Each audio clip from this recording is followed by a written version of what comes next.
Carna Live, 19 de agosto de 2021. Essa é Carna Live, quinta-feira, com o maestro da orquestra Marafeboi, maestro Fabiano, nosso entrevistado de hoje, nosso convidado. Essa semana é uma semana muito especial aqui na Rede Carnavalesca. Nós temos uma série de lives, entrevistas, prosas, rodas, com o tema do patrimônio histórico e cultural. Um beijo para todo mundo que está chegando aí. É emocionante estar construindo cultura e arte, apesar de tantos desafios. Eu agradeço a todo mundo da Rede Carnavalesca. Vamos lá. Mas o Fabiano está chegando, que alegria! Viva o frevo, viva Recife, viva o Distrito Federal, viva o Carnaval. Esse que é um grande artista brasileiro, um dos nomes mais respeitados aqui no DF, no Brasil, justamente, né, por organizar o movimento Oriental Carnaval.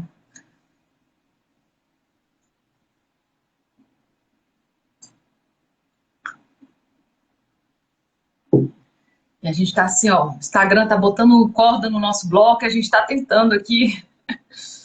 Vamos lá, pessoal. Vem, maestro, vem, vambora, gente, fazer canal live, conversar, se encontrar ainda aqui através das telinhas. Lembrando sempre, né, pessoal, que ainda não se vacinou, vamos lá tomar a vacina, muito importante nós estarmos imunizadas, imunizadas, imunizados, que a gente possa pular um carnaval de verdade novamente. Chegou, né? Ai, agora deu? Aê, que alegria! Aqui estamos! Muito boa noite, maestro, muito Maravilha! bem-vindo. E para começar, então, nossa prosa é isso. Chamo de maestro, chamo de Fabiano. Maestro Fabiano, como é que você gosta de ser? Rapaz, eu nunca cobro nada de ninguém nessas coisas, não. As pessoas é que decidem. Então, fica à vontade. Ah, então, maravilha. Eu vou chamar, então, de maestro, né? Porque é Pronto. tão especial, né? Poder conversar com alguém que rege, né? Todo um contexto, né? Toda uma obra com várias pessoas. Agradeço aí a lembrança da gente. Nossa, Feliz aí. assim, não tem como falar de carnaval aqui no DF, no Aham. Brasil, sem lembrar da Marafeboi, né? Como é que não lembra? Oh, você também é eu sempre acho que se a gente tivesse umas 10 figuras como você, pela valentia que faz, né? Eu pude frequentar o expediente da Praça dos Prazeres e sentir a força, né? Aquele cais do porto sem alfândega, onde a gente podia sentir aquele cheiro de liberdade que Brasília tem como característica, né? Exato. Já vai a saudade, né? Já vai a saudade disso. Tem que repatriar isso de forma ostensiva mesmo.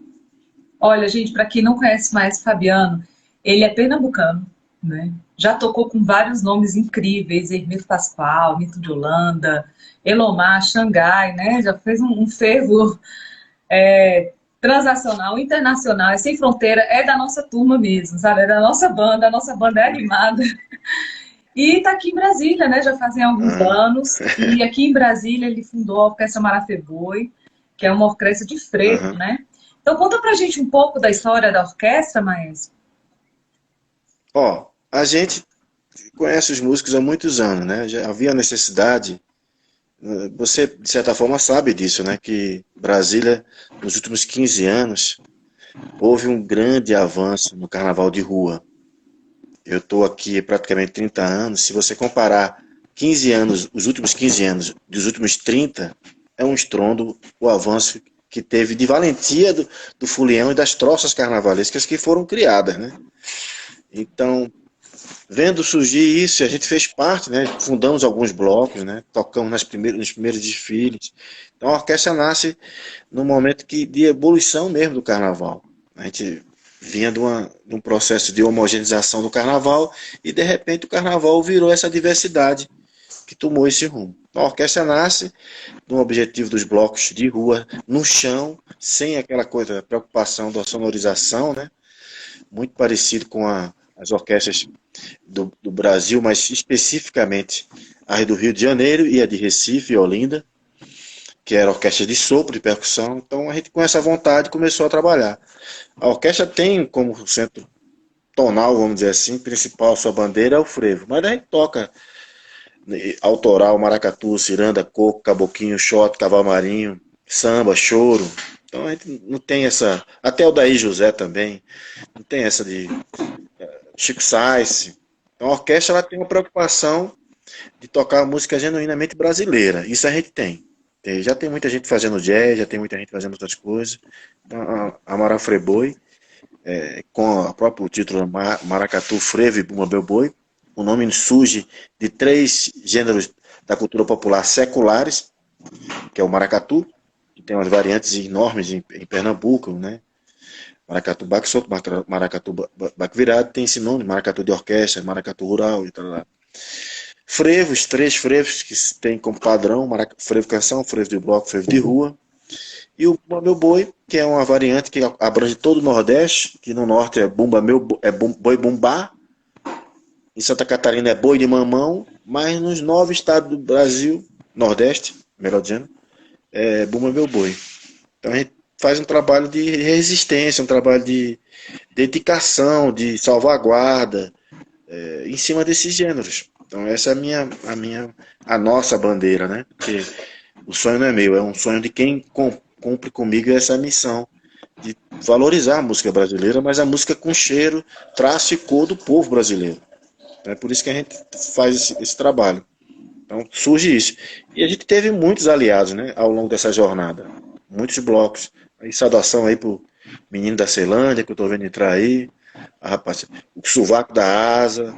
Olha, os Virgens da Asa Norte. Você vê aqui, né, o Galinha de Brasília. Olha que lindo. Tem uma turma, Gabriel tá falando aqui, grande professor. Jamila também falando, grande maestro. A Márcia. Muita gente querida, fã-clube do maestro é grande, minha gente. Eu acho que o maestro é o próximo candidato aí a rei do Carnaval do Distrito Federal. Vamos abrir logo essa premiação. Botar ele aí na LinkedIn. É o nosso futuro homem da meia-noite, vai ser o maestro Fabiano, vai ter a saída do maestro Fabiano meia-noite. E vamos embora. Um beijo as pessoas que estão ouvindo, um beijo no coração, verdadeiramente, viu? Beijo de verdade. Legal que as pessoas estão vendo a gente. E você, de parabéns, porque essa dinâmica de poder fortalecer o carnaval, ocupar os espaços, é um desafio, um exercício diário, né? Porque com todos os erros e acertos da valentia das troças, é preciso que o governo, as instituições entendam a importância dessa organização. Não trata o carnaval como só uma brincadeira lúdica e tal, né? Não é só isso, né? Tem uma série de coisas importantes que fazem do carnaval uma personificação cultural do Brasil, uma identidade cultural, né? É exatamente. E Brasília, se não me falha a memória, já está entre os 5 mais efervescentes, né, do Brasil. Hora realmente de organizar, né? Organizar de forma séria. E a Carnavalesca surgiu um pouco para isso, sabe, maestro? A gente surgiu para justamente sabermos quem somos, né? Quem somos nós? Inclusive, menino da Ceilândia, né? O nosso querido Ailton, já veio aqui na Carnalive, é um grande parceiro nosso. E é da Liga, né, dos blocos oficiais, porque existe também já uma diversidade de blocos, né? Agora a gente viu crescer as fanfarras, as troças carnavalescas, né? Mas também nós temos aqui no DF várias escolas de samba, né? A Aruc, a Acadêmicos da Zanorte, por exemplo, que tem sede, que estão um desafio enorme na manutenção desses espaços, que são verdadeiros centros culturais, né? E aí, assim, é música pro meu ouvido, a música mais bonita, te escutar com a sua sabedoria, porque você trouxe exatamente algo que norteia muito os nossos esforços, que é o carnaval é uma linguagem do nosso povo, né? Uma identidade do povo brasileiro. E que inspira os carnavais no mundo todo, né? Inspira a cultura no mundo todo. Então, esse patrimônio... Algo de inveja, né? Exatamente. E esse patrimônio, a gente vai ter que salvaguardar, a gente vai ter que cuidar dele, né? E um pouco dessa iniciativa de estar hoje, 9 da noite, né? trabalhando, Uhum. compondo, criando, é para deixar essa semente, né, protegida, para que as pessoas saibam quem são, o que fazem, né, o que a gente pode É, construir todo mundo junto. O carnaval é coletividade, é liberdade, né, é é. criação, é alegria, e tudo isso É emprego, é um é cadeia grande ativo. produtiva, né? É emprego, é economia, né? O carnaval movimenta 18 Uhum. bilhões na economia brasileira. Então, assim, Pois é, a gente tem que estar muito firme nesse propósito, né? Porque é um antídoto para tudo que a gente está vivendo. Então, você, patrimônio exato. vivo do carnaval, aqui conosco, e é uma satisfação enorme essa noite. Agora me conta mais um pouquinho da Mara Friboi. Já adorei, que eu não sabia que o nome era É, Mara Friboi. Que lindo, né? Maracatu, é, frevo e boi. vou no meu boi. É porque havia esse compromisso desde o início com os músicos, a gente de buscar essa identidade. É importante que se diga que a orquestra terminou gerando uma relação de mais presente das orquestras de sopro no DF, que não era tão comum, né? Se você avaliar os últimos 20 anos ou 15, eram restritas os grupos de sopro, né? E gerou também outras formas de orquestras acompanhando, de percussão. Isso foi uma corrente muito bacana, né? E trabalho de educação musical com jovens. O Menino da Ceilândia é um exemplo claro disso, onde eu participei, pude fazer um trabalho de base, onde saíram jovens que se profissionalizaram. Então, dependendo de como se leva a sério a educação musical, desse ciclo de carnaval, a partir das troças e dos clubes carnavalescos, pode sim se inserir um trabalho de profissionalização, né? Então, a Mara Frebel continua fazendo isso, né? Tem integrantes que desenvolvem trabalhos na periferia de Brasília, em Valparaíso. Tem gente fazendo trabalho de educação musical e continua fazendo, está tendo resultados assim encantadores.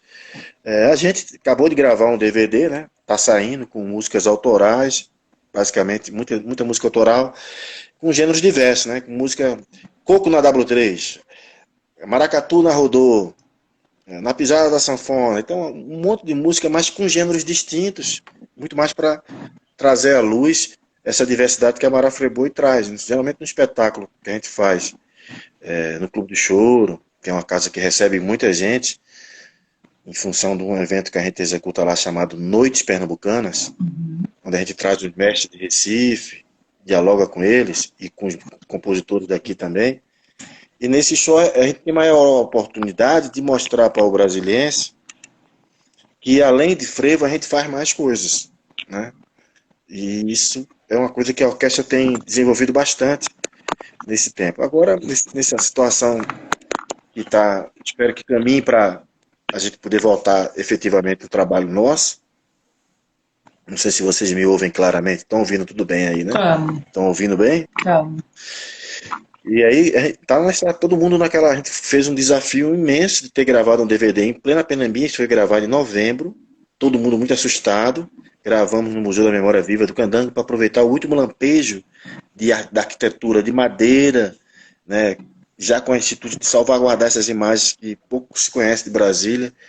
Hoje o Museu da Memória Viva do Candango abriga, além do museu, aí parece que tem uma pessoal do Veterano Car lá, né? Era onde eram as casas dos médicos, a primeira hospital e primeira residência dos médicos. A gente gravou naquela rua, que eu acho um lugar lindíssimo, né?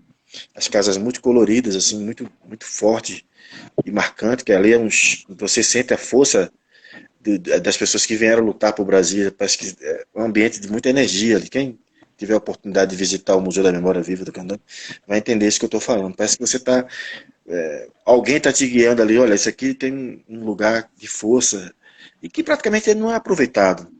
Então, o meu diálogo naquele momento era levar a orquestra para lá, para aproveitar esse último lampejo e gravar o DVD. Então foi um desafio de regimentar os músicos num momento difícil, todo mundo com muita dúvida, como é que poderia se instalar a situação de reduzir ou aumentar a história do Covid.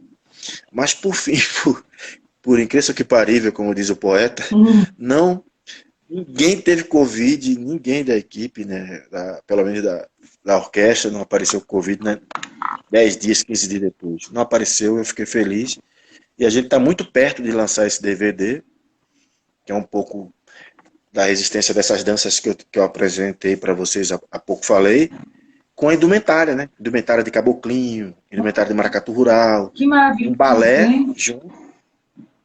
balé junto com a orquestra, dançando e com a indumentária desses ritmos que é da minha cidade, do meu estado, que eu até me vejo um pouco nesse compromisso de salvaguardar lá, mas eu entendo que vieram 60 mil pessoas serrar pau, bater prego e mexer massa em Brasília, e predominantemente essas pessoas eram do Nordeste. Sim. Eram nordestinos. Então eu também me identifico com Brasília como sendo essa diversidade toda, mas tem esse pedaço do bolo que é Nordeste, e que qualquer coisa que a gente faça do Nordeste aqui tem uma liga boa, né? As pessoas se identificam, né? Por alguma influência dos pais, dos avós, ou pela própria força da cultura. Eu entendo que esses três fatores são importantes, né? É muito identidade. importante a gente registrar isso também, né? Assim, Nordeste é culturalmente muito rico, né? Pernambuco é um estado muito rico culturalmente, e as raízes, né, são além do estado, né? Assim, exatamente isso, essa migração, essa diáspora, né? Aqui em Brasília, ela é muito forte, e existe mesmo essa ponte, né? Assim, é uma ponte entre Brasília e Pernambuco que é forte mesmo, né? Musicalmente, pelo cinema, por outras linguagens e pelo carnaval, né, maestro? Assim, é muito interessante Carnaval. isso. E aí a Marafreboi, ela surgiu em que ano? Ela surge Ela surge, se não me falha a memória, em 98, Olha. Enquanto a gente estava fazendo. 98? 90 não. 2008. 2000. Os músicos já se conheciam. É só que os músicos já se conheciam antes há mais de 15 anos, 20 anos. Quando eu formei com os músicos já trabalhavam em vários lugares, na Banda Sinfônica da Polícia Militar, na Orquestra Sinfônica, na Filarmônica de Brasília, na Escola de Música de Brasília, no Músico da Noite. Então a galera se reuniu.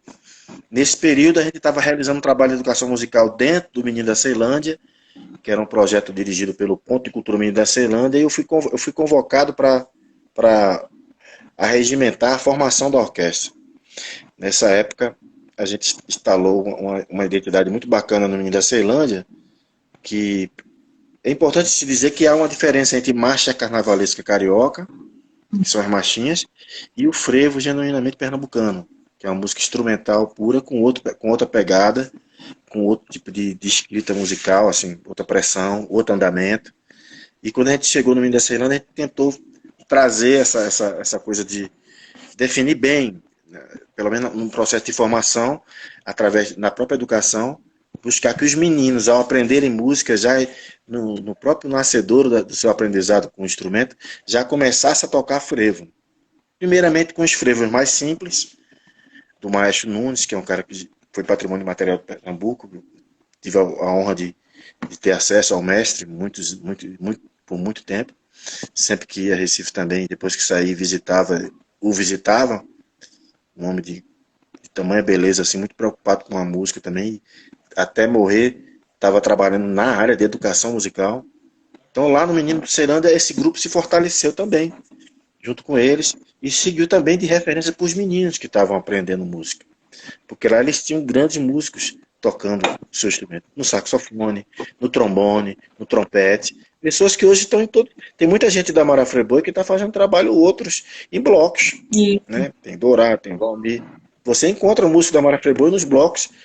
Assim, eu tenho uma dificuldade arretada quando chega no carnaval. De juntar todo mundo. Eu tenho que blindar a orquestra para executar tarefas básicas, mas pontuais, né? Por exemplo, Galinho, eu tenho que chegar, olha, cara, me fala o que vocês querem fazer, para nesses dias eu conversar com os meninos reservar e a gente fazer. Na agenda. Porque o carnaval aqui cresceu, gente. O carnaval aqui de Brasília cresceu mesmo, são vários blocos, né, Maestro? E tá bem forte. Exatamente. Vamos dar um oi aqui para a moçada que está chegando. A Célia, maravilhosa. A Célia eu conheci na live com o Mo e Cachito. Ela é diretora comercial da Mangueira. Ela tem uma associação de mulheres empreendedoras de carnaval, lá no Rio de Janeiro. Caramba! Ela tá dizendo aqui que eu tô linda. Você também, Célia. Você é muito linda. Eu tô adorando fazer meus melhores amigos. Eu falei pro Cachito, agora já tenho o meu novo melhor amigo. Tô aqui com o meu melhor amigo, e a gente vai todo mundo junto carnavalizando a vida. A Jéssica disse que a mãe dela falou que ela não sabia sambar porque ela é argentina. E aí hoje ela é bailarina Hum, profissional e samba na cara da sociedade. É isso aí, Jéssica. Vamos show de bola. sambando, maravilhoso. Ó, a Mebras desenvolve projeto de qualificação profissional para a indústria do carnaval há 23 anos. Olha que legal. Muita gente falando sobre economia criativa do carnaval. A gente vai ter que abraçar muito esse tema, né? Eu acho que. Ó, a Célia tá falando, o Diego entrou, oi Diego, oi Joana. Ai, gente, quanta gente legal, Bruno, Marcos. Bom, a turma tá aí, né? Vambora, bora frevando aqui. Conta aí, maestro, você acha que você Aham. estava falando? Então, esse trabalho que a gente precisa pensar não é só na execução do carnaval, né? Porque o carnaval ele acontece especificamente num período curto, mas para ele acontecer nesse período curto, ele precisa de toda uma elaboração anterior. Geralmente, os governantes entendem que o carnaval vai acontecer aqui. Só que para ele acontecer nesse espaço de 4 dias de carnavais, 3 dias de carnavais, é um trabalho imenso anterior. Então, eu entendo que está faltando esse link de você trabalhar essa construção do carnaval antes, ao longo do ano, produzindo toda essa cadeia produtiva que ela gera mesmo, com as prévias carnavalescas, com a discussão de temas, com marcha, etc. Coisas que você, como todos que estão aqui nos ouvindo, conhece muito bem. Então, nesse sentido, se a gente conseguir unir a turma, fazer um grande fórum, buscar saídas disso aí, é preciso, porque eu ainda sou do pensamento que o dinheiro do carnaval que se aplica, ele com certeza não se resume naquele dinheiro que o Estado põe. Isso, Há toda uma movimentação de dinheiro que é a parte do Estado. O Estado apenas organiza, né? E essa organização, inclusive, tem que participar de forma de ouvir quem faz carnaval mesmo, quais são as deficiências, as necessidades, os desafios, ouvir, respeitar essa fala, esse espaço, para que se possa construir um carnaval que todo mundo possa ir para a rua, de centenário, de pessoas com 80 anos, com criança, saber que tem modalidades de carnavais, de espaço, que tem que ser respeitado, que tem que ser abraçado, porque não se pode pensar no carnaval só no modelo. Brasília não cabe mais só um modelo, é, não cabe só mais uma liga de carnaval, não cabe mais, já caducou. Então você tem que ir avançando de acordo com as coisas que estão acontecendo, as demandas que o povo quer, porque carnaval é povo, né? É exatamente. povo. É povo. Aquela música, né? O carnaval, quem é que faz? O carnaval, quem é que faz é o Fulião, né? Olha, aqui tem uma pessoa Exatamente. maravilhosa te saudando. Eu preciso registrar porque é muito lindo esse carinho das pessoas que estão hoje aqui nessa live, muito especial. Eu acho que é a live que a gente recebeu mais carinho, tá emocionante. Parabéns, Fabiano, pelo seu excelente trabalho, levando a música pernambucana para Brasília. É a Jo Chaves que se constela. Que linda. A Áurea Piano também acabou de entrar.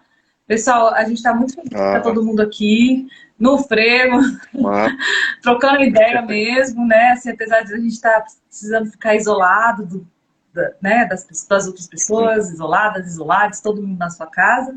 Mas a gente fica em casa de aham, maneira mais gostosa, né? Se a gente ficar trocando ideias sobre coisas que são importantes na nossa vida, sobre possibilidades e soluções, né? E o carnaval é muito aham. importante, né? Tá interessante, assim, sabe, Maestra? Eu falo para as pessoas, eu sou carnavalesca. Aí as pessoas, Uhum. como assim? Qual a sua profissão? Eu sou formada em jornalismo, né? Mas eu gosto de falar carnavalesca. E é um susto, né? E aí, há umas duas Aham. semanas, não, semana passada, a gente entrevistou a Cris Coure, que ela fala justamente isso, eu sou carnavalesca. E aí meu coração já, né, assim, pulou, que eu falei, olha aí. E agora a Célia também, né, que está aí com mais de 23 anos, já trabalhando muito como carnavalesca mesmo, né? Então as mulheres estão podendo se assumir carnavalesca. E, Uhum. e aí você saber que isso existe no Rio, isso existe em outros estados e que pode ser uma realidade aqui também, né? É muito importante, assim, para mim, Pode. sabe? Tá me reinventando pelo que realmente toca a minha alma, né? Pelo que realmente eu sinto Bom. que, olha, né? Já que então o processo da minha vida foi interrompido, né? Por uma série de intolerâncias e que faz parte da realidade desse tempo que nós estamos vivendo, mas então que eu possa recriar É, eu, por é, que eu, realmente vai trazer aí mais e mais e mais e mais cultura, né? Uhum. e vida e liberdade para Eu todo aí mundo. abro um parênteses para dizer assim que eu acho extremamente, e não é rasgação de seda não, é a valentia que você conduziu o projeto da Praça dos Prazeres. Eu não consigo entender porque a gente não consegue fazer um trabalho desse de uma forma permanente É, na cidade. Sabe? Eu não consigo entender com a Brasília, que é tida como uma cidade da diversidade, da liberdade, não segurar uma onda dessa. Então, aqui deixo o meu mais profundo respeito pela sua valentia em segurar essa onda, que eu sei que foi duro. Eu lembro muito bem que você me chamou, maestro, eu tô aqui, vou fechar, socorro. preciso de uma festa de despedida. Eu digo, não, eu vou aí, porque eu sei que aí é praça de guerra. Eu vou com você e vou levar a orquestra. E eu ia estar trabalhando naquele dia ali, eu olhei, caramba, como é que eles vão acabar com isso aqui, bicho? É, Como é que foi? Foi bem difícil aquele dia. Eu ainda imagino você que nossa, muito te- teve todo que está no centro, mas assim, é justamente porque você existe, porque a Mara Friboi existe, o Menino da Cilândia existe, né? Existem outras coisas que eu sei que vai além da pessoa, né? Então isso é muito interessante a gente falar, cara, confia no que está acontecendo, no processo, né? E fecharam o Balaio, que é um estabelecimento comercial, né? Que era uma casa de cultura, que tinha um cineclube, que tinha um grande convergência de Pois é. movimentos sociais, mas por outro lado a gente ainda Era mantém um, a praça, né? E a praça também é muito um arriscada, micro sabe? complexo. Eu queria muito registrar isso. Assim, Um eu micro, moro num prédio na frente da Praça dos Prazeres, e esse ano no carnaval, no último carnaval, né, que foi 2020, tinha nos elevadores uhum, um aviso assim: tentamos acabar com o carnaval. Sabe? Tipo assim, é uma coisa de filme mesmo, né? é, E, é. e aí eu só fotografo, eu tenho muito interesse também da gente, talvez, não se pautar, né, por essas iniciativas de silêncio, higienização, intolerância, que teimam em desafiar e atacar o carnaval, mas a gente também, de certa forma, registrar isso, né, para as futuras gerações, porque eu acho que isso sempre ocorreu, Sim, tem aumentado sim. bastante, e o carnaval cada vez maior, né, o carnaval cada vez É, responde, se colocando maior exatamente. ainda, né, então você vai fechar aqui, mas vai ter no setor bancário ali em cima, né? Então, vai seguir sempre Uhum, muito grande. E isso é muito bonito. Inclusive, nós temos aí, né, bons ventos, eu acho, para quando a pandemia passar, historicamente, né, depois é. desse tipo De tantas coisas. de situação sanitária, as pessoas costumam fazer uma festa muito grande. Ao longo da história da humanidade, sempre Foi, foi assim. Quais são as suas perspectivas foi aí nesse assim em bolão? 1919. Conta aí para mim, maestro, nesse bolão aí de como será o amanhã. Olha, eu estou muito esperançoso, muito, muito esperançoso. Eu acredito que vai ser uma bela festa de carnaval. Aí você, pô, você não é maluco pensar que isso está muito cedo e tal? É, mas a loucura faz parte também do carnaval. Eu entendo que, inclusive, o Estado tem que se preparar para ter o carnaval, Sim, porque se não fizer isso, e a natureza dessa juventude que vem aí, que já está querendo carnaval, já está fazendo carnaval, né? Em outros ritmos, mas antes do carnaval, eles vão querer carnaval. Ou vão fazer numa chácara, ou vão fazer numa praça, vão fazer. Então é preciso que se organizem, veja já quem são os profissionais que já coordenam esse carnaval, conversem, já deixe isso mais ou menos preparado, né? Para não ficar essa correria de última hora tentando resolver um problema eminente de desorganização para executar uma tarefa que é do calendário do brasileiro, está no DNA do brasileiro, o carnaval. Então, eu vejo sim que a gente tem possibilidade de ter carnaval. Parece meio maluquice da minha cabeça dizer que vai ter. Sumariamente eu não sei, mas eu vejo com esperança. Agora eu estava em Recife e a gente faz parte de alguns grupos de carnaval lá, de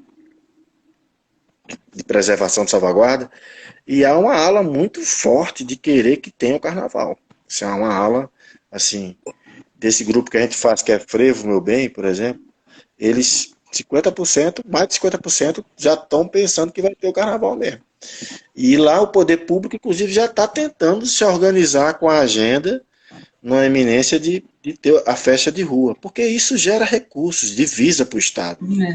É uma outra coisa que a gente podia discutir aqui, né? Veja bem, enquanto o Estado, Distrito Federal, entender que ele está apenas dando uma esmola para organizar uma festa, que podia estar conectada com a Secretaria de Turismo, que podia estar com a classe hoteleira, podia estar numa grande ciranda, onde se eu não quero passar carnaval em Recife, ou em Salvador, ou no Rio, eu encontro um carnaval com outro rosto em Brasília. A gente já tem que ser esse quarto local. Na minha cabeça eu já entendo que Brasília ruma para esse lugar, para esse espaço. Agora é preciso organizar. É preciso entender que para isso tem que ter logística, o turista que vai vir quer buscar essa diversidade de gêneros musicais, de atrações, de forma, de carnaval, de blocos. Isso tem que estar já num cardápio cultural que a Secretaria de Cultura e de Turismo ofereça para o Brasil, né, com seu marketing. Ó, tem coisas que acontecem em Recife que eu acho legal. Quando os caras foram fazer a Copa do Mundo e a Olimpíada, mandaram grupos de Pernambuco fazer a apresentação fora. Sim. Não eram grupos grandes, mas o cara podia vender a gastronomia, vender a cultura, vender os festejos. A gente não vê isso aqui, gente. Eu acho isso, eu não consigo entender isso. Você está aqui tão perto do Goiás, tem um empadão goiano, tá não sei o que, tem que ter várias comidas aqui tão perto, tão bacana, aqui Pirinópolis. Fazer essa cadeia, essa ciranda girar, de tal hora o cara venha para cá, mas ele possa passar 3 dias aqui e ir para Pirinópolis, ir para Chapada, e sei lá. A gente não conseguiu construir isso. O que é que custa construir isso? Eu acho que pessoas inteligentes sentam, faz o mapeamento, cartografia cultural disso, organiza essa ciranda de agenda e alimenta. Alimenta, porque olha não que vai lindo, começar né? fazendo já tudo certo. A Áurea tá aqui falando, ó, ouvindo vocês e treinando a perna no Passo do Frevo. Carlitos Coelho, meu querido do circo, acabou de entrar.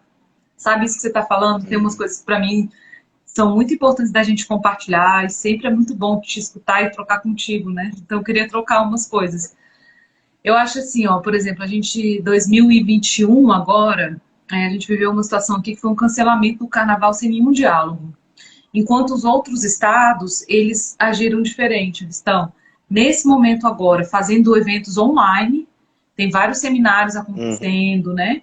Isso é toda uma forma de você movimentar, de você fazer formações, de você fazer articulações, porque para justamente o carnaval ser grande, você precisa de uma mobilização, né? De uma comunidade mobilizada, de artistas mobilizados, de produtores, né? Isso envolve toda uma cadeia da economia criativa. E também teve um auxílio em fevereiro, né? Em Pernambuco teve, parece que agora foi votado de novo, deve estar para executar. Então, assim, aqui no DF a gente não tem. Então, as pessoas, por exemplo, se você é uma pessoa que se dedica ao carnaval, você vai acabar fazendo uma outra atividade, o que já é uma realidade, né? Eu me sinto, assim, de certa forma, até privilegiada, porque eu esse ano estou trabalhando como carnavalesca, né? Então, para mim, assim, trabalhar como carnavalesca, né? Isso é muito importante, porque eu me dedico a isso. E aí, o resultado disso é os blocos e as escolas de samba dialogando, né?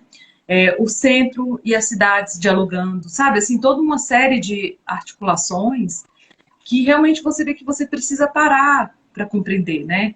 Que órgão, onde que é que você resolve uma situação, por exemplo, da questão burocrática, sabe? Poder auxiliar. A gente está auxiliando acadêmicos da Zanorte agora, né? A gente está em parceria com a ARUC na campanha Deixa a ARUC Sambar, porque a ARUC está sofrendo com a lei do silêncio, que foi algo que eu já sofri, então eu conheço muito bem a lei.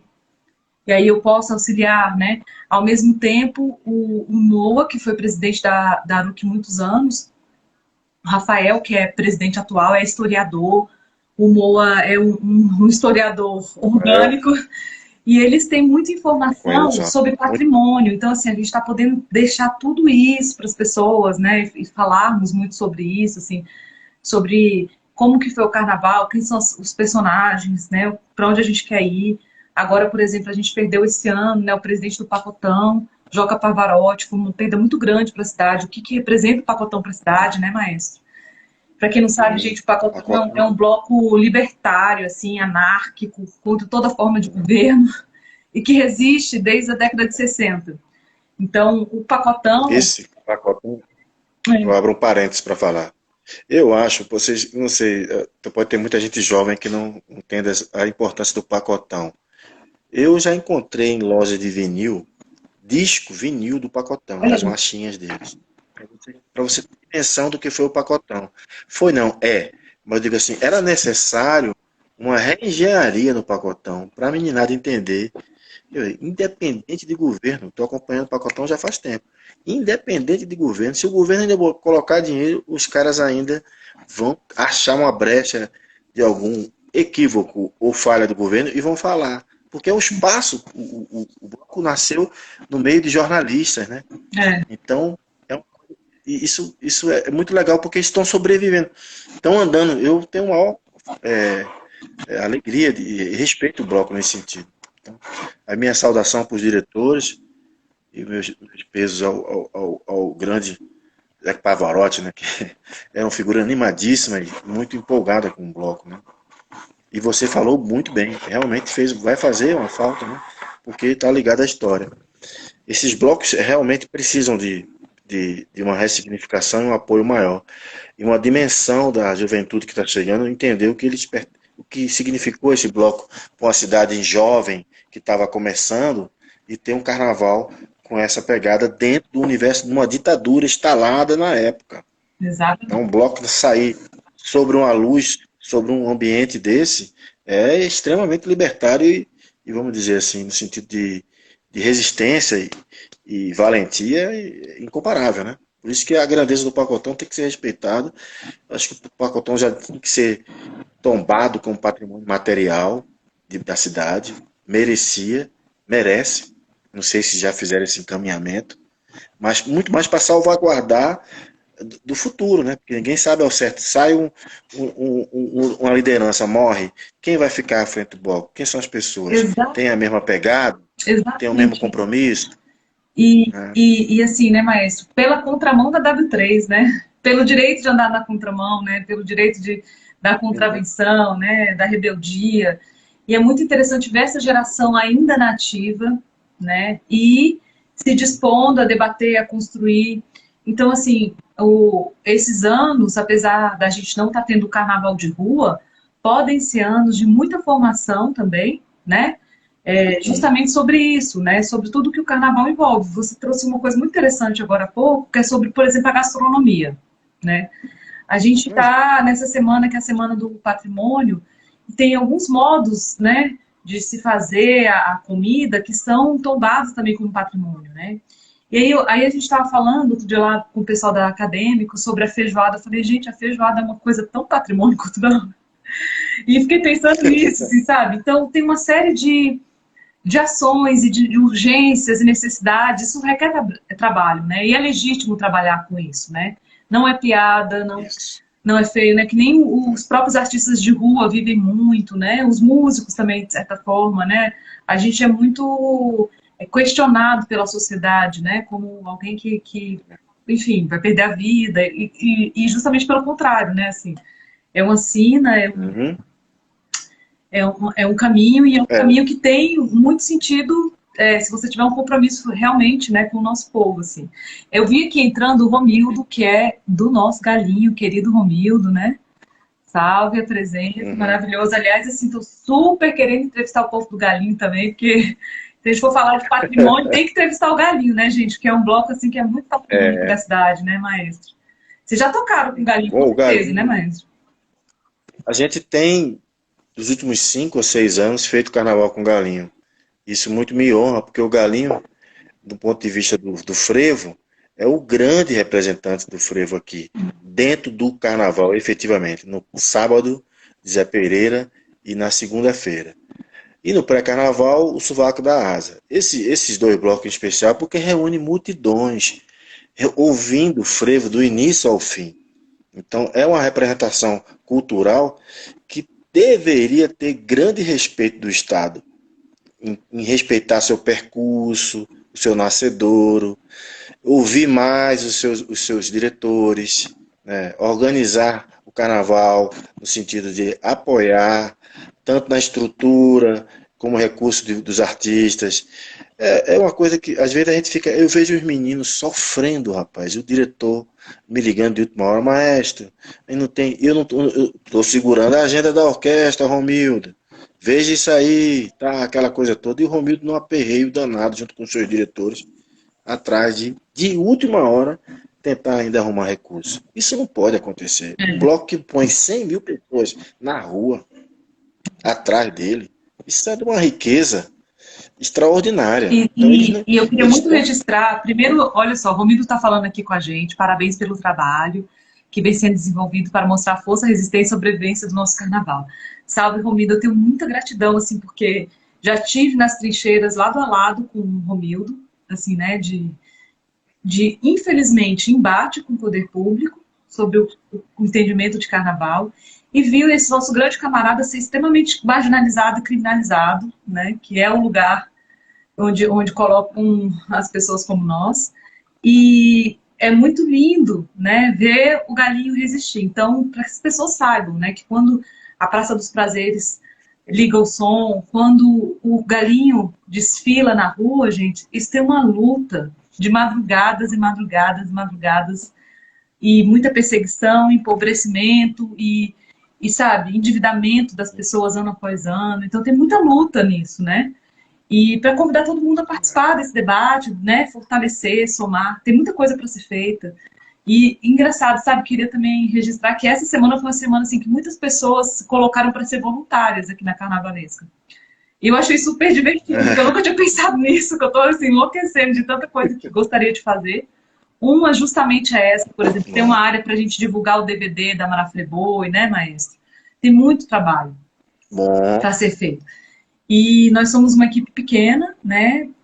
Mas também assim, uma equipe muito querida, Thiago Botelho, o Pai, que é o pesquisador, a Jamila ajuda a gente na produção, o Davi é fotógrafo, então quero mandar um beijão, porque hoje é dia da fotografia.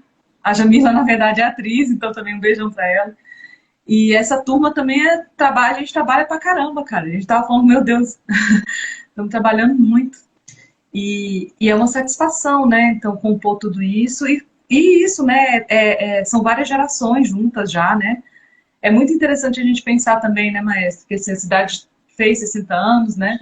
E a gente tem a história da cidade inteira do carnaval documentado, né? Isso também é uma sim. grande oportunidade, né? E destacar É. esses personagens, né? Essas figuras é muito importante.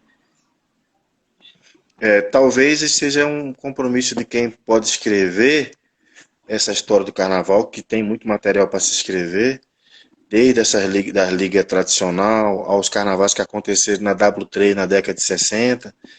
Ainda tem gente viva. O mestre Paixão regeu bandas de frevo, orquestra de frevo, na W3. E ele me conta coisas curiosas. Me contava que os caras passavam o carnaval, porque não sei se você sabe, existia o Vassourinhas de Brasília aqui, que foi criado em 1967. Existiu o Batutas, que foi criado em 81. E existia também o blocos homônimos de Recife, que foram criados aqui pela colônia pernambucana, Olha, já na década de 70, que andavam na W3 e faziam esse carnaval. Um desses mestres, eu tive a oportunidade de ser amigo, muito amigo, e é irmão do grande Moacir Santos, olha só. o maestro Moacir Santos. Uau, hein? O pai dele é de uma geração de pernambucanos, que era músico, toda uma geração de músicos. E o pai dele adotou o Moacir Santos. Ele era maestro da banda, não sei se era de Limoeiro, na cidade do Agreste, era maestro da banda da Polícia de Pernambuco. A banda da Polícia de Pernambuco era muito ligada, até hoje é ligada ao frevo. Histórias emblemáticas saíram por lá. Eles gravam todo ano um CD com frevos novos, em parceria com a Universidade Federal de Pernambuco. Eles fazem essa pontaria, montam a orquestra e eles gravam os frevos. E esse cara, ele contou essa história da W3, que os músicos vinham com ele até o final da W3. Ele tinha um saco de papel, pagava os músicos com dinheiro ali naquela hora. Era um Deus dos acuda. Mas passou-se anos e anos e a gente ainda não conseguiu profissionalizar. Eles fizeram um trabalho duro no início. Eu acho que a gente já pode dizer que com essa diversidade que tem hoje, já se caminha a cidade para oferecer ao turista, ao brasileiro, uma quarta possibilidade de carnaval, né, de uma cidade que tem uma dimensão espacial diferente das dimensões espaciais das outras cidades. Basta você imaginar o carnaval num gramado, na rua, o mesmo que seja no setor comercial, e ver essa dimensão. A cidade oferece um outro sol, outro céu, e essa diversidade ainda não foi alimentada, só que está crescendo porque está no DNA do brasileiro, e talvez a gente tenha que sair dessa esfera de que o Estado entenda que se eles ajudarem ou não, o carnaval acontece. Só que eles também têm que entender que se eles ajudarem, quando eu falo, se eles aplicarem recursos adequados, eles também vão ter uma devolutiva da dinâmica dessa economia. Então, se pensar junto, criar uma situação de diálogo mais próximo, de organização do carnaval, isso talvez chegue. É um desafio atual, né? É um desafio da gente que faz o carnaval e das pessoas que dirigem o Estado, a máquina pública. E parar com essa história de dizer que não tem que dar dinheiro para carnaval, não é dar dinheiro. É tipo colocar o combustível primeiro para a máquina girar. E essa máquina vai gerar automaticamente recursos. É isso que tudo que a gente vem falando aqui dentro da nossa conversa, né?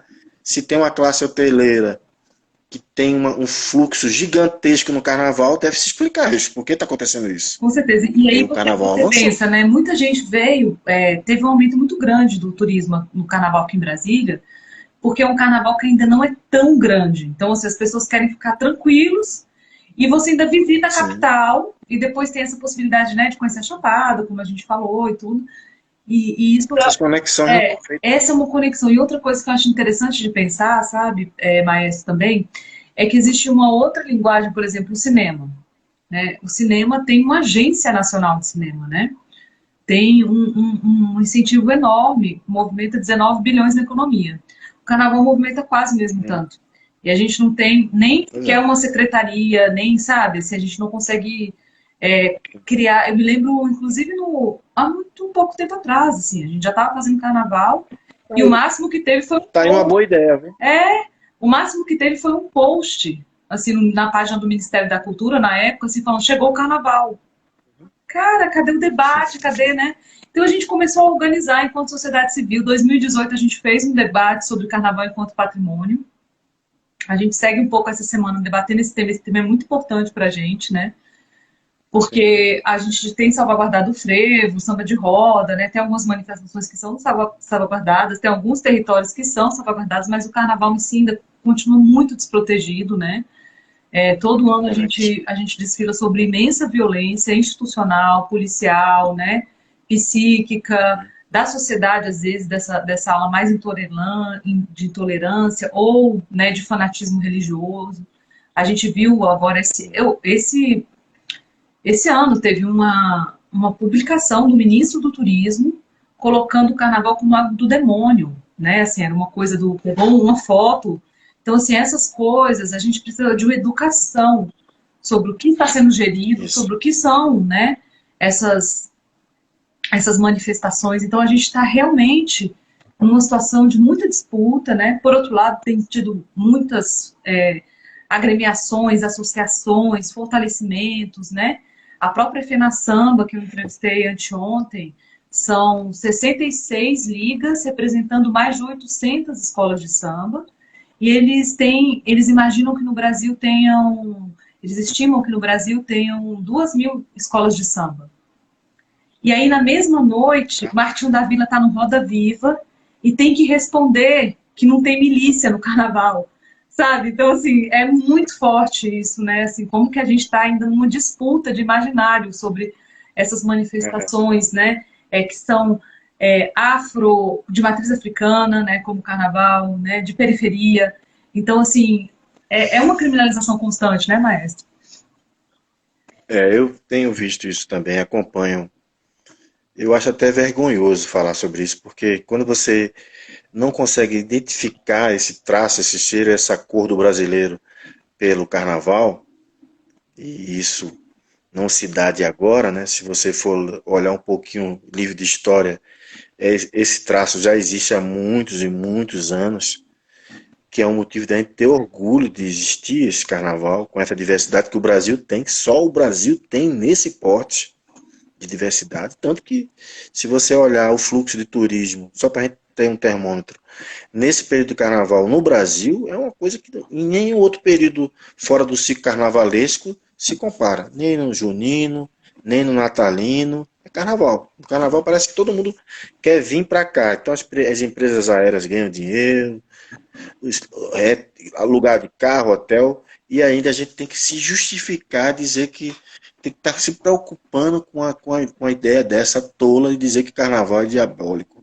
Eu não consigo nem dialogar nesse tom, porque se fosse assim, meu Deus do céu, não teria durado tanto desse jeito, né?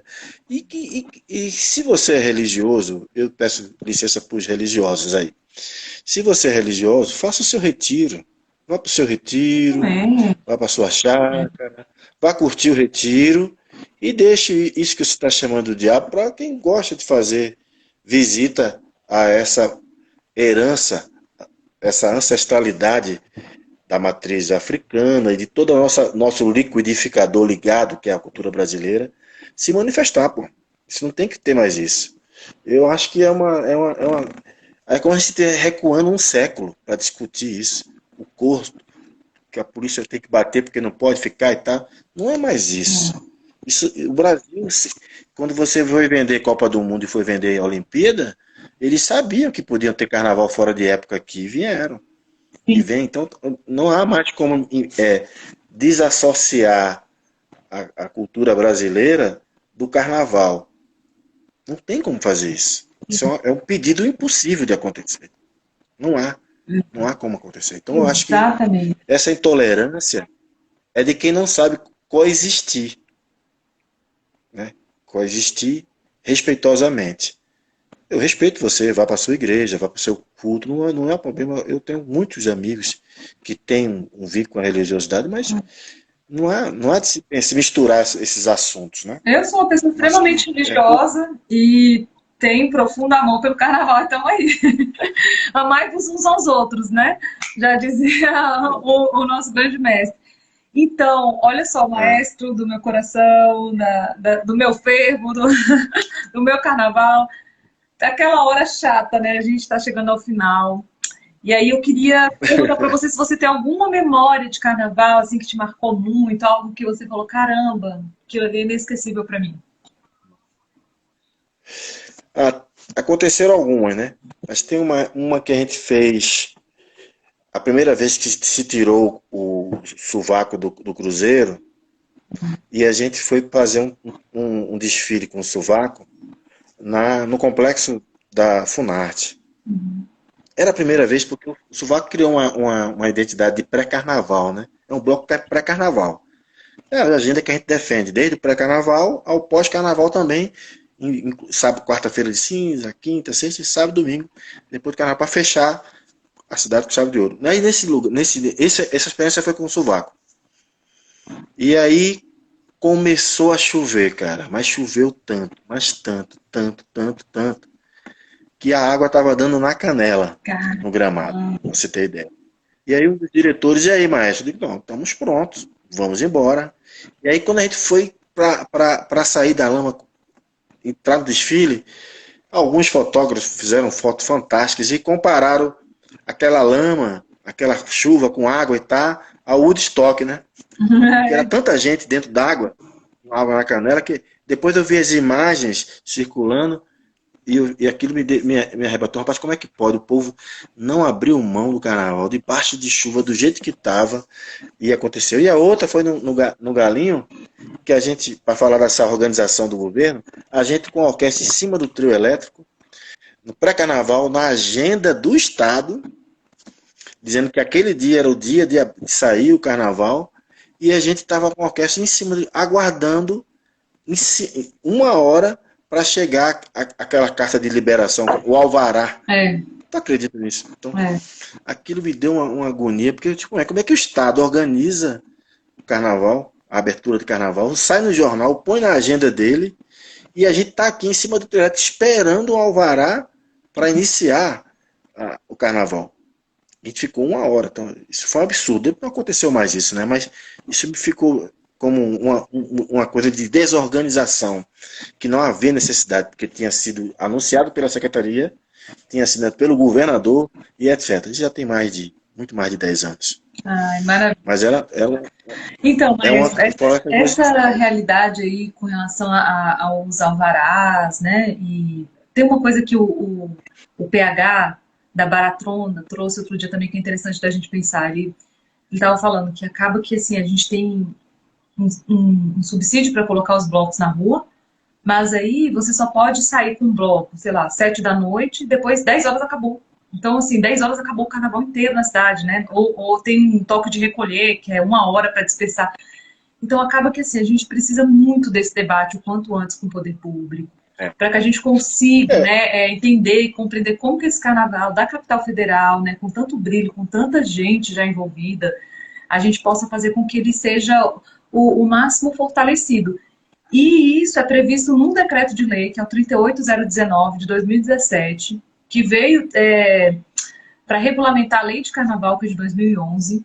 Essa lei, inclusive, prevê o desfile das escolas de samba, que já não acontece tem 8 anos. Uma das coisas que me marcou muito foi nessa live com o Moa determinado momento da conversa, ele fala assim, pô, porque não ter desfile durante 8 anos é para matar as escolas, né? E aí eu peguei na mão dele e falei assim, não, cara, a gente não vai matar as escolas, sabe? A turma vai se envolver. E isso é muito importante também da moçada que está se propondo a fazer carnaval e tal. Gente, olha só, existe a cultura popular, né? A gente está falando aqui com o grande maestro do frevo, do maracatu, sabe? A gente precisa salvaguardar isso, né? Tem uma coisa que o Moa fala sobre, não é só colocar um trio elétrico tocando funk, nada contra o funk maravilhoso, tem que ter também, mas assim, existe a necessidade de a gente salvaguardar a cultura popular, né? Salvaguardar todas as manifestações. As escolas de samba estão muito precarizadas aqui no DF, então precisa de uma solidariedade dos blocos, né, maestro? Isso é muito importante. O Romero está aqui falando, o poder público deixa para fazer isso na última hora, exatamente. Aí pelo decreto, com 90 dias de antecedência, já tem que ter a programação do carnaval. 120 dias depois do carnaval tem que ter uma avaliação, a formação de um grupo entre os poderes públicos. Então, essa lei nunca foi, desde 2011, ela não é executada. Então, assim, existe toda uma força-tarefa para executar a lei do silêncio, né? Mas não existe uma força-tarefa para executar, seja a própria Constituição, no artigo 215 e 216, né, que prevê a salvaguarda do patrimônio, que prevê os direitos culturais, e seja, inclusive, a legislação local, né, que prevê o carnaval, a realização, a execução, e diz como deve acontecer. Então, a gente precisa muito se unir. Vamos saber, olha só, precisa se unir para executar, porque pega os modelos que já estão acontecendo. Como é que funciona, por exemplo, o modelo de policiamento em Salvador? Como é que funciona o modelo de policiamento no carnaval em Recife? Porque em Recife, por exemplo, se for 4 horas da manhã em Olinda, tem carnaval. Se eu for 5 horas da manhã em Olinda, tem carnaval. Exatamente. E certamente tem polícia. Como é que é? Que tipo de estrutura operacional, vamos dizer assim, essas polícias desses lugares vocacionados para o carnaval executam? É preciso levar esses policiais daqui, os diretores, os homens que pensam na segurança pública, para assistir esse episódio lá e ver e construir, dialogar com eles que estão lá, para tentar copilar ou tentar aproximar, porque lógico, a gente não pode chegar assim dizer que a densidade do carnaval da gente tem a mesma densidade demográfica efetiva de lá. Mas eu quero dizer a você, a gente ainda vai ver uma dimensão de carnaval em Brasília, cara, que se o Estado não botar a mão, cara, vai crescer, que ele tem que chegar para organizar mesmo. Porque hoje, o deslumbre todo é todo mundo descer para o plano.